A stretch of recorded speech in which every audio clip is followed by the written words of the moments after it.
జగిత్యాల మండలం పరిషత్ సర్వసభ్య సమావేశంలో బిల్లు రావడం లేదని సర్పంచ్లు పెట్రోల్ డబ్బాలతో నిరసన తెలిపారు. లక్షలు పెట్టి అభివృద్ధి పనులు చేస్తే బిల్లు రాక అప్పుల పాలయ్యామని సర్పంచ్లు ఆవేదన వ్యక్తం చేస్తున్నారు. సీఎం కేసీఆర్ కు వ్యతిరేకంగా రైతుల పక్షాన నేను పోరాడతానని మాజీ ఎంపీ పొంగులేటి శ్రీనివాసరెడ్డి వ్యాఖ్యానించారు. తెలంగాణ రాష్ట్రం వస్తే అన్ని వర్గాలు అభివృద్ధి చెందాయంటే అవి కలలుగానే మిగిలిపోయాయన్నారు.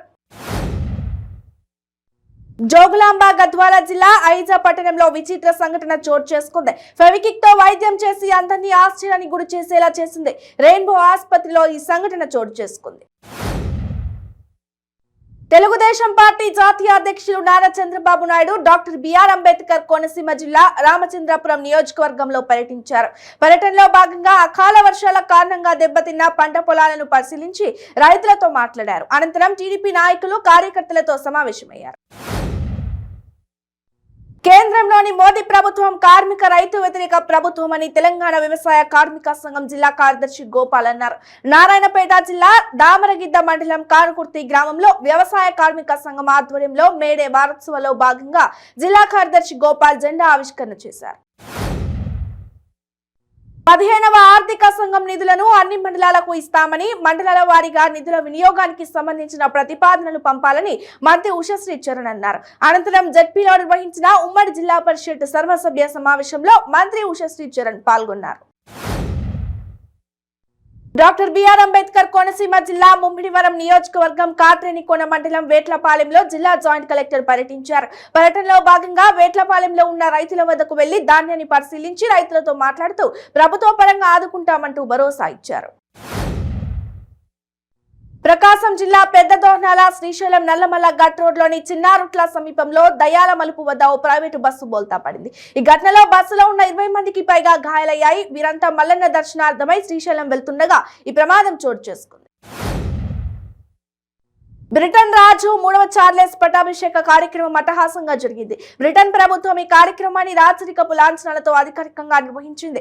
1953 తర్వాత బ్రిటన్ లో పట్టాభిషేకం జరగడం ఇదే ప్రథమం. దాంతో యావత్ ప్రపంచం 3వ చార్లెస్ పట్టాభిషేక మహోత్సవంపై ఆసక్తి చూపింది. నార్కట్పల్లి మండలం బ్రాహ్మణ వెల్లాంల గ్రామంలో ఉదయ సముద్రం ఎత్తిపోతల ప్రాజెక్టులో మరోసారి మోటార్స్ ఆన్ చేసి ఇరిగేషన్ అధికారులు ట్రయల్ రన్ నిర్వహించారు. ప్రాజెక్టు వద్ద ట్రయల్ రన్ ని నకిరేకల్ ఎమ్మెల్యే చిరుమర్తి లింగయ్య రైతులతో కలిసి వీక్షించారు. గర్భిణి పుట్టినొప్పులతో ఆసుపత్రికి వెళ్తూ 108 వాహనంలోనే సుఖప్రసవం పొందిన ఘటన పల్నాడు జిల్లాలో చోటు చేసుకుంది. పుట్టిన బిడ్డకు సకాలంలో సిపిఆర్ చేసి 108 సిబ్బంది ప్రాణాలు నిలబెట్టారు. పల్నాడు జిల్లా రాజుపాలెం మండలం చంద్రాజుపాలెం గ్రామానికి చెందిన త్రివేణి 2వ కాన్పు కోసం సత్తెనపల్లి ఏరియా వైద్యశాలకు వెళ్లేందుకు 108 వాహనంలో బయలుదేరింది. ఇక మధ్యలో ఈ ఘటన చోటు చేసుకుంది. పెద్ద అంబర్పేట పరిధిలో హెచ్ఎండిఏ అక్రమ కట్టడాలు నేలమట్టం చేసింది. ఆక్రమణలకు పాల్పడుతున్న 5గురిపై క్రిమినల్ కేసు నమోదు చేసింది. Hyderabad outer ring road ORR భవిష్యత్తు అవసరాల కోసం R&R కింద సేకరించిన 3 ఎకరాల స్థలంపై అక్రమ నిర్మాణాలను Hyderabad metropolitan development authority HMDA అధికారులు నేలమట్టం చేశారు. ద్వారకా తిరుమల శ్రీనివాస గోవింద వెంకటరమణ గోవింద అంటూ స్వామివారి ఆలయానికి వచ్చిన యాత్రికులు భక్తి విశ్వాసాలతో తమ మొక్కుబడులు తీర్చుకున్నారు. శ్రీవారి పుణ్యక్షేత్రం ద్వారకా తిరుమల భక్తుల రాకతో కలకలలాడింది. ఆలయానికి దాదాపు 6,000 మంది పైబడి యాత్రికులు వచ్చి స్వామి అమ్మవారిని దర్శించినట్లు ఆలయ వర్గాలు భావిస్తున్నాయి. సింహాచలం సింహాద్రినాథుడికి 2వ విడత చందన సమర్పణ కార్యక్రమాన్ని అర్చకులు వేద మంత్రాల నడుమ అత్యంత భక్తి శ్రద్ధలతో నిర్వహించారు. వైశాఖ పౌర్ణమిని పురస్కరించుకొని సింహాద్రి యాపన్నకు పంచామృతాభిషేకం అర్చనలు నిర్వహించారు. అనంతరం స్వామివారికి 120 కిలోల చందనం సమర్పించారు. 1000 ఏళ్ల ఘన చరిత్ర కలిగిన తిరుపతి తాతయ్యగుంట గంగమ్మ ఆలయ పునఃప్రతిష్ఠ కార్యక్రమం ఘనంగా ముగిసింది. అమ్మవారి విగ్రహ ప్రతిష్ఠ కార్యక్రమాన్ని దగ్గరుండి పూర్తి చేశారు కంచిపీఠాధిపతి విజయేంద్ర సరస్వతి స్వామి.